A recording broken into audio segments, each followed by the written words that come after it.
सभी को नमस्कार। कैरियर फिर चैनल पर आप सबका स्वागत है। आज का डिक्टेशन लिखने के लिए तैयार रहें।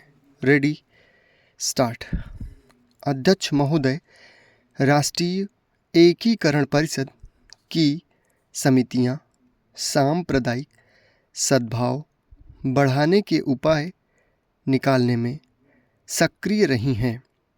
केंद्र एवं राज्यों को अल्पसंख्यकों के कल्याण के लिए 15 सूत्रीय कार्यक्रम कार्यान्वित करने के लिए सतत प्रयास करने चाहिए। सदियों पुराने सामाजिक बहिष्कार, भेदभाव और दमन के परिणामों को समाप्त करने के लिए हम वचनबद्ध हैं। हमने अनुसूचित जाति एवं अनुसूचित जनजाति राष्ट्रीय आयोग का पुनर्गठन किया है और अनुसूचित जाति एवं अनुसूचित जनजाति आयुक्त के कार्यालय को मजबूत किया है। हमारे समाज के इन सुविधाहीन वर्गों के कल्याण और विकास को हम कितना महत्व देते हैं, उसका अंदाज़ा 7वीं योजना में उनके लिए रखे गए 14,000 करोड़ रुपए से अधिक परिव्यय से लगाया जा सकता है।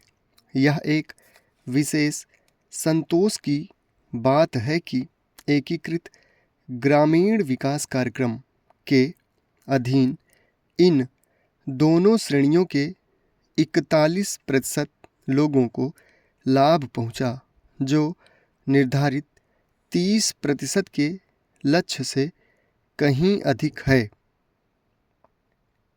महोदय, वर्ष के दौरान जम्मू और कश्मीर, केरल, पश्चिम बंगाल, हरियाणा, नागालैंड, मेघालय और त्रिपुरा में चुनाव हुए। तमिलनाडु में जनवरी में जो स्थिति उत्पन्न हुई, उसे देखते हुए उस राज्य में संविधान के अनुच्छेद 356 के उपबंधों का सहारा लेना पड़ा।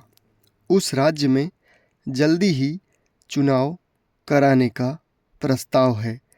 केंद्र राज्य संबंध आयोग ने, जिसकी स्थापना न्यायमूर्ति श्री R.S.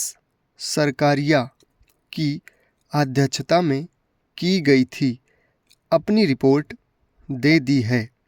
निर्णयों पर पहुंचने से पहले संसद राज्यों और जनता के विचारों पर गौर किया जाएगा।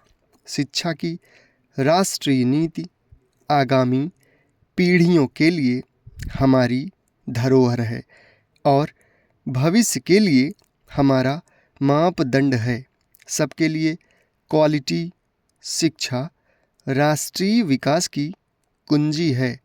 नीति के कार्यान्वयन के लिए कार्यवाही कार्यक्रम 1986 में संसद में पेश किया गया। नीति के अनुसार वर्ष के दौरान प्रमुख कदम उठाए गए। हमारी नज़र में प्राथमिक शिक्षा का महत्व सर्वोपरि है। प्राथमिक विद्यालयों में शिक्षण का स्तर सुधारने और अवस्थापन में सुधार लाने के लिए ऑपरेशन ब्लैक बोर्ड शुरू किया गया। शिक्षा के क्षेत्र में पिछड़े हुए राज्यों की तरफ विशेष ध्यान दिया जा रहा है। हर साल 5 लाख अध्यापकों के प्रशिक्षण के विशाल कार्यक्रम को जारी रखा गया है। राष्ट्रीय एकता की भावना और अपनी विरासत के प्रति जागृति लाने के लिए एक राष्ट्रीय कोर पाठ्यक्रम तैयार किया जा रहा है। नवोदय विद्यालयों की संख्या बढ़कर 206 हो गई है। 1986 के लिए इन विद्यालयों में प्रवेश परीक्षाओं के विश्लेषण से पता चलता है कि चुने गए 41% बच्चे गरीबी की सीमा रेखा से नीचे स्तर के परिवारों के हैं। समाप्त। धन्यवाद।